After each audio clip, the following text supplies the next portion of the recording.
মেহমান আসলে আমরা চাই নতুন কিছু তাদের সামনে দিতে, যা দেখতেও সুন্দর লাগবে, খেতেও সুস্বাদু হবে। মেহমান আসলে মেহমানদের রেখে গিয়ে রান্না করতে বা নাস্তা তৈরি করতে ভালো লাগে না।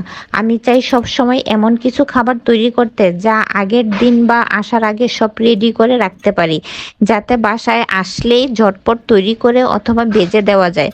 আসসালামু আলাইকুম। আজ আমি তৈরি করে দেখাবো ব্রেড আর চিকেনের পুর দিয়ে মজাদার নাস্তা। বাসায় একটু চিকেন থাকলেই হবে, আর ব্রেড আজকাল সবার বাসায় থাকে। এই রেসিপির জন্য আমি 6 পিস ব্রেড নিয়েছি। প্রথমে ব্রেডের চারপাশের লাল অংশটুকু কেটে ফেলে দিব। এখন একটা ব্রেডের উপর আরেকটা ব্রেড রেখে রুটি বেলার বেলনি দিয়ে লম্বা করে বেলে নিতে হবে। এখন দুটো ব্রেড একসাথে লেগে যাবে। এখন একটা গ্লাস নিয়ে ব্রেডের মাঝখানে চাপ দিয়ে গোল করে কেটে নিতে হবে। এভাবে আমি 6টা ব্রেড 2টা করে বেলে 3টি গোল রুটির মতো বানিয়ে নিব।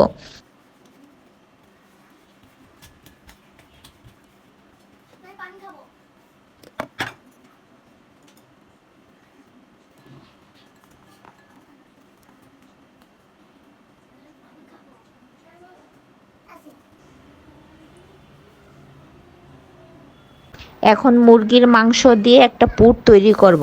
এর জন্য চুলায় একটা প্যান বসিয়ে তেল দিয়ে দিব। তেল গরম হলে দিয়ে দিব পেঁয়াজ কুচি। পেঁয়াজ কুচি একটু ভেজে দিয়ে দিব কুচি করে রাখা মুরগির মাংস। আমি এখানে মুরগির বুকের মাংসটা নিয়েছি। বাসায় মুরগি আনলেই আমি বুকের মাংস রেখে দিই বিকেলে বিভিন্ন নাস্তা বানানোর জন্য। এখন দিয়ে দিব কাঁচামরিচ কুচি, আদা বাটা, রসুন বাটা, সয়া সস, লবণ, সাদা গোলমরিচের গুঁড়া, চিকেন পাউডার, একটু চিনি দিয়ে সব ভালো করে নেড়েচেড়ে মিশিয়ে নিব। এখন একটু পানি দিয়ে ঢেকে দিব।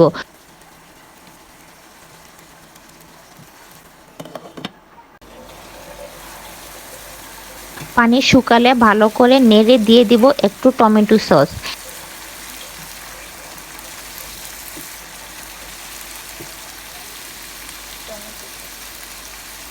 এখন ভাজা ভাজা করে নামিয়ে নিব।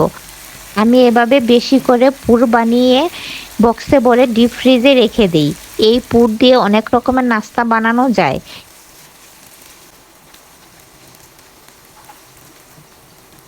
এখন একটা ডিম ফাটিয়ে নিব। একটা প্যানে তেল দিয়ে চুলায় বসিয়ে দিব। তেল গরম হলে কেটে রাখা ব্রেডগুলো ডিমের মধ্যে চুবিয়ে ব্রেড ক্রামে গড়িয়ে তেলে দিয়ে দিব।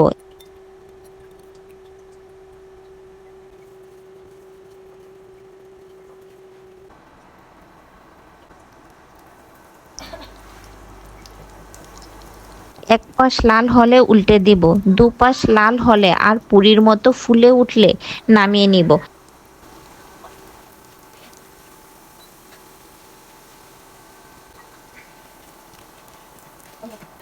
এখন একটা বাটিতে সস তৈরি করব। এর জন্য নিব মেয়োনিজ, একটু টমেটো সস, একটু মধু নিয়ে ভালো করে মিশিয়ে নিব।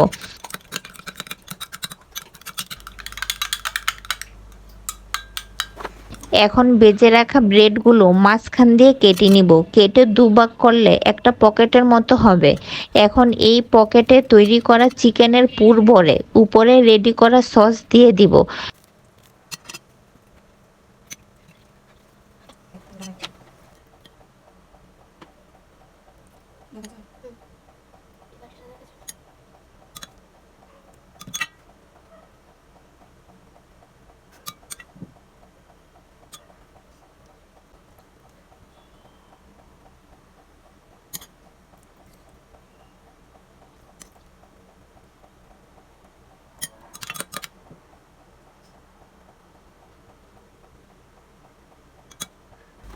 তৈরি হয়ে গেল পুরবরা পকেট ব্রেড। এই খাবারটা দেখতে যতটা সুন্দর, খেতে অনেক সুস্বাদু। মেহমান আসার আগেই চাইলে আপনারা সব রেডি করে রেখে দিতে পারেন। পরে শুধু গরম গরম ভেজে পুর আর সস দিয়ে তৈরি করে নিতে পারেন এই মজাদার সুস্বাদু পুরবরা পকেট ব্রেড।